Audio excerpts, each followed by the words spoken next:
मुझे इन कबाबों के बारे में आज एक कोई ऐसी चीज़ बताइए जो अभी तक आपने नहीं बताई है किसी को। भाई साहब, लखनऊ आए और टुंडे कबाबी के कबाब ना खाए तो लखनऊ आना जो है ना वो इनकम्प्लीट है। यहाँ पे जो खुशबू है, जो माहौल है और जो स्वाद है, इसकी वजह से हम खिंचे चले आए हैं। बहुत कमाल की वाइब है, आपको दिखाते हैं क्या वाइब है। आइए। उस्मान साहब, आदाब। आदाब आदाब। कैसे हैं सर? बस आपकी दुआएं सर। सर बहुत बहुत धन्यवाद, आपने समय दिया। Thank you. एक आपकी जो बात है ना कि मुनाफा हो इतना जितना नमक खाने में, एक तो वहीं से आप शुरुआत कीजिए कि वो क्या शेर है सर, क्या कहावत है? सदाकत खुद ब खुद करती है शोहरत हर ज़माने में। सदाकत खुद ब खुद करती है शोहरत हर ज़माने में। मुनाफा चाहिए इतना जितना हो नमक खाने में। सर, जो हमारे आम लोग हैं मेरे जैसे, उनको थोड़ा समझाइए कि इसका मतलब क्या है। इसका मतलब ये है कि जो ज़्यादा नफ़ा खाता है जी, उसको दिली सुकून नहीं मिलता है। जी। जो कम नफ़ा खाता है तो ऊपर वाले के वहाँ हर चीज़ का हिसाब देना पड़ेगा ना। बहुत ज़्यादा अगर लोगों को लूटा तो वो भी तो हिसाब देना पड़ेगा। हम किसी आदमी को रखते हैं तो हर चीज़ का हिसाब लेते हैं। जी जी जी। तो इतना लेना चाहिए जो हर आदमी अफोर्ड कर पाए खाना। जो ये टुंडे कबाब है ये इंटरनेशनल हो गया है सर, अभी तो मतलब भारत में नहीं, ये पूरी दुनिया में चलता है। तो मुझे थोड़ा बताइए शुरू कैसे हुआ था, और जैसे आपने बताया था आपके जो बुजुर्ग थे। ये हमारे ग्रैंडफादर ने शुरू किया था। जब शुरुआत की थी तो 1 नए पैसे के 12 कबाब से स्टार्ट हुआ था। अच्छा। और 5 नए पैसे का तो हमने खुद बेचा है कबाब। अरे वाह, क्या बात है। वो कहाँ से गिर पड़े थे, एक बार वो कहानी बताइए सर। वो पतंग उड़ाते में गिर गए थे, उनका हाथ टूट गया था। उस ज़माने में डॉक्टर हुआ नहीं करते थे तो डॉक्टरों ने हाथ काट दिया था जी। तो वो एक हाथ से कबाब बनाना उन्होंने शुरू किया। वो टुंडे कबाब के नाम से मशहूर हो गए, लेकिन असली उनका नाम था हाजी मुराद अली। कोशिश तो यही रहती है कि अच्छे लोगों से, अल्लाह वालों से मिलें और उनकी दुआएं लें। दुआओं का नतीजा है। जितनी भी चाहे चीज़ें डाल दीजिए, अल्लाह की अगर मर्जी नहीं होगी तो कोई चीज़ में मज़ा नहीं हो सकता। आज दुनिया की तमाम नेमतें अदा करती है। अल्लाह ने पूरी कायनात को हमारे लिए सजा रखा है, हमारे लिए लगा रखा है। जी, हम उसके लिए क्या करते हैं? एक मुझे बताइए, कबाब आप बनाते कैसे हैं और ऐसा जायका कहीं और मिल क्यों नहीं पाता है? जो इसमें मसाले पड़ते हैं वो यूनानी टिप हैं जो डाइजेशन को सही रखते हैं। जी। एसिडिटी नहीं बनेगी, बदहजमी नहीं होगी। जी। साइड इफेक्ट नहीं होगा। जो नवाब लोग बुढ़े होने लगे तो उन्होंने कहा अब क्या चीज़ खाई जाए। ये एक हिस्ट्री है। जी। खाने मशहूर हुआ करते थे लखनऊ के, मुगलों के ज़माने के हकीमों के मशवरे से खाने बनते थे। अच्छा। हकीम लोगों को बुलाया जाता था जो बड़े बड़े शहर के हकीम होते थे। जी। और उनसे मशवरे से बनवाया जाता था खाना कि अब कौन कौन से मसाले डाला जाएं जो इसमें जायका भी बरकरार रहे और नुकसान भी ना करे, जिस्म को भी मजबूती रहे। जी। और हमें ज़्यादा मेहनत ना करना पड़े। तो आप ये देखिए कि कबाब में ऐसे क्वालिटी है अल्लाह की रहमत से कि आदमी खाएगा एकदम मुंह में पिघल जाएगा। पिछली बार मुझे याद है आपने एक चीज़ और बताई थी कि इसका जो वेट है, हर कबाब का वेट है, वो आप बार बार चेक करते हैं आगे कि कितना वेट है और कितने ग्राम है। तो उसका एक बार वो भी समझाइए सर। ये करीबन जो है 23 से 24 ग्राम तक होता है कबाब। जी। एक पीस पकने के बाद। आपने बताया था कि अगर ये ज़्यादा हैवी होगा तो पकेगा नहीं सही। जी जी। सही सिकेगा नहीं, और अगर इससे पतला होगा तो जल जाएगा। जी जी।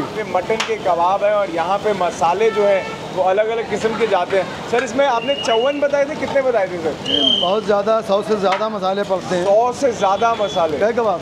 अरे वाह। और उस्मान साहब, यहाँ पे इस रेस्टोरेंट में और क्या क्या मिल जाता है कबाबों के अलावा? इसमें जो है हम कबाब और पराठा, बिरयानी और मलाई टिक्का, चिकन टिक्का, फिश टिक्का, सीख कबाब, चिकन सीख कबाब, रोस्टेड चिकन। जी। और स्वीट में खीर और कुछ आइटम और भी चालू करने वाले हैं इंशाल्लाह। वाह वाह वाह, क्या बात है। ये देखिए भाई साहब, ये लेगेसी है, ये भारत का, ये हमारे देश की लेगेसी है, हेरिटेज है और उसका पार्ट है। और लखनऊ आते हो तो टुंडे कबाब अगर आप नहीं आते तो आपका सफ़र जो है वो अधूरा है। सर, मैं एक बार अंदर आ सकता हूँ? आप? हाँ बिल्कुल बिल्कुल, तशरीफ लाइए। कहते हैं कि हर शहर की एक खुशबू होती है, तो लखनऊ की खुशबू है वो टुंडे कबाबों जैसी है। यहाँ पे आते ही ऐसा लगता है कि हम एक ऐसी जगह पे आ गए हैं जो इस जगह को, इस शहर को रिप्रेजेंट करती है। इसको गलाने के लिए कच्चा पपीता जो है उसका पपीता भी लिया जाता है और भी मसाले होते हैं जिससे सॉफ्ट हो जाता है। बहुत ध्यान रखना पड़ता है हर चीज़ का। और इसको हाथ चलाना बहुत ज़रूरी है। अगर आप इसको देखेंगे तो बार बार इसको पलटना और हाथ चलाते रहना, ये बहुत ज़रूरी है। और इसके साथ सर आप क्या देते हैं, कैसे सर्व करते हैं? इसके साथ वो मुगलाई पराठा है जो इसके साथ ही खाया जाता है। मुगलाई पराठे के साथ भी लेते हैं। किरमाल है उसके साथ भी आप खा सकते हैं। रोटियाँ भी हैं हमने लगा रखी हैं कि लच्छा पराठा है और प्लेन नान है, बटर नान है, सब लगा रखी है। और वेज में भी हमने आइटम कुछ लगा रखे हैं। अच्छा, वेज में भी शुरू हो गया? वेज में भी शुरू किया है क्योंकि बहुत से हमारे भाई आते हैं जो मतलब 4 लोग हुए वेजिटेरियन, 4 लोग नॉन वेज हुए, 1 वेजिटेरियन हुआ, तो उसको लिए कहाँ देखा जाए, तो उनके लिए हमने अलग सेपरेट बना रखा है।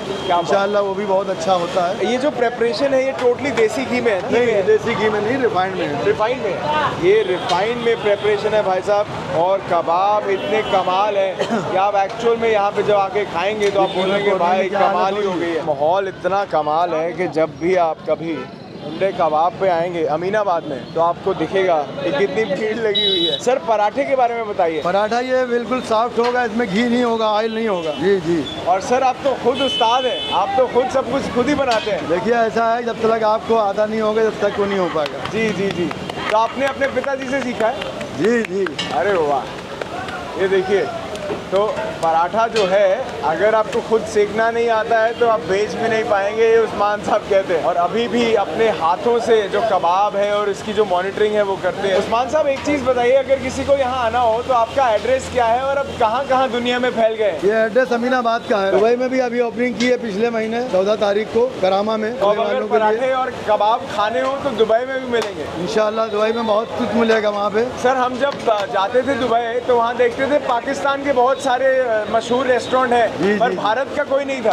जी जी। तो आपने अपना टुंडे कबाब जो है वहाँ पे पहुँचा के बहुत बढ़िया काम किया है जी। हमारे भारत देश का भी कुछ जाए वहाँ पे और नाम रोशन हो। जी जी बिल्कुल भाई, हम तो कहते हैं जैसे हमारा देश में जो है हमारे देश का, हमारे मुल्क का नाम होना चाहिए। आपने हम पैसा कमाना नहीं चाहते हैं। करेक्ट। हम जो इज्जत के लिए। आपने बताया था कि काम ऐसा करें कि देश का नाम रोशन हो।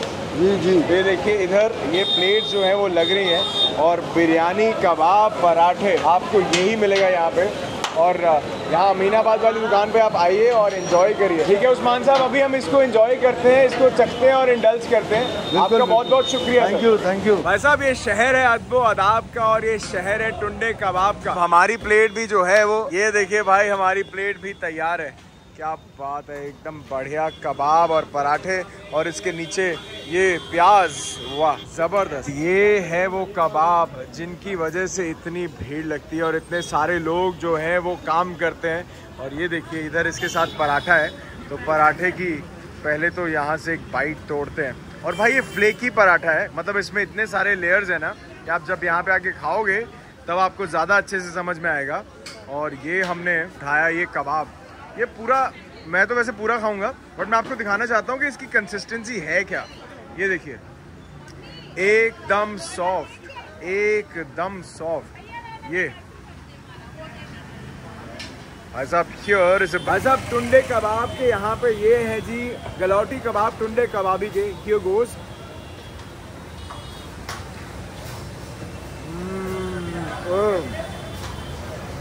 हाय नेक्स्ट लेवल। इनकी जो बातचीत है ना वो नेक्स्ट लेवल की है। इससे ऊपर आपको लखनऊ शहर में और कोई भी जायका नहीं मिलेगा। आप कभी भी यहाँ पे सुबह आओ शाम को आओ, ऐसी भीड़ और ऐसे ज़बरदस्त कबाब आपको खाने को मिलेंगे। आइए यहाँ पे ट्राई करिए, आप बोलेंगे हरिया भाई तू कमाल है यार।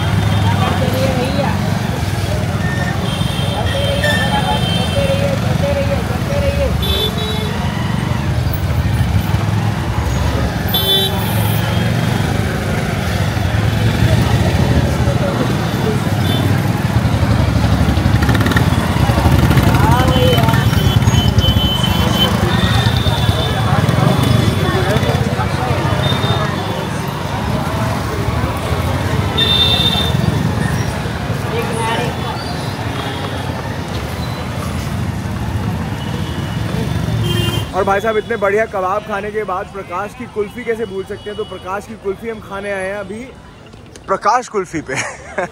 आइए आपको दिखाते हैं। सर एक प्लेट लगाइए प्लीज। ये देखिए भाई साहब प्रकाश जी की जो कुल्फी है वो बहुत ही ज़्यादा फेमस है। और सर ये कितनी पुरानी दुकान है? 1956 से।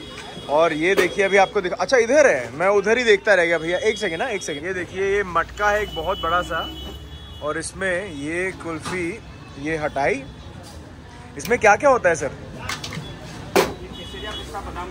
केसरिया पिस्ता बादाम कुल्फी है। ये देखिए ये काट के ये निकाली बाहर और इसको ये कितने टुकड़े काटते हैं सर इसके? 2 पीस बनते हैं। और इसके साथ है ये क्या है सर? फालूदा आ गया 2 तरह का।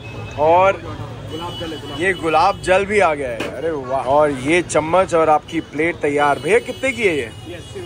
80 रुपए की कुल्फी है। और कहाँ पे है भैया दुकान? अमीनाबाद में। अमीनाबाद में कहाँ पे? अमीनाबाद चौराहा पे। और ये टाइमिंग क्या है आपके यहाँ की? सुबह 11 से रात 11:30 तक। जी बहुत बढ़िया। और यहाँ देखिए मटके वाली कुल्फी आज भी आपको पुराने अंदाज में जो है वो मिल जाएगी। भैया एक बार दिखाएंगे इसके अंदर। ये देखिए नमक और बर्फ जो है, वाह। ये देखो ये है वो कुल्फी जिसको आपने खाना ही खाना है जब भी कभी आप लखनऊ आते हैं। बहुत टाइट है भाई। उन्होंने ये भाई साहब श्योर भाई साहब टुंडे कबाब और प्रकाश की कुल्फी है ना। हमें नवाब साहब ने बोला था कि कभी भी अगर आप अमीनाबाद आते हैं तो ये ज़रूरी है। आज नवाब साहब नहीं है पर उनकी बातें हमारे साथ है तो ये खाते हैं। एकदम परफेक्ट, ना ज़्यादा मीठी ना कम मीठी, एकदम परफेक्ट फ्लेवर है। केसरिया पिस्ता इलायची बहुत ज़बरदस्त है। और इसके साथ जो ऊपर से वो रोज़ वाटर केवड़ा वाटर डालते हैं ना, उसकी खुशबू ने आपको रुकने नहीं देना है। हार्ड है, हार्ड है, बहुत हार्ड है, बहुत हार्ड, बहुत हार्ड। कुल्फी खाने का मजा, पसीना चू रहा हो, सबकी धूप सर पे हो जी, बढ़िया केसरिया इलायची कुल्फी। क्या बात है, क्या बात है, कमाल की बातचीत है भाई साहब। कशिश से लखनऊ, अरे तौबा, फिर वही हम, फिर वही अमीनाबाद। अरे वाह, बाजी आप शायर भी है पार्ट टाइम?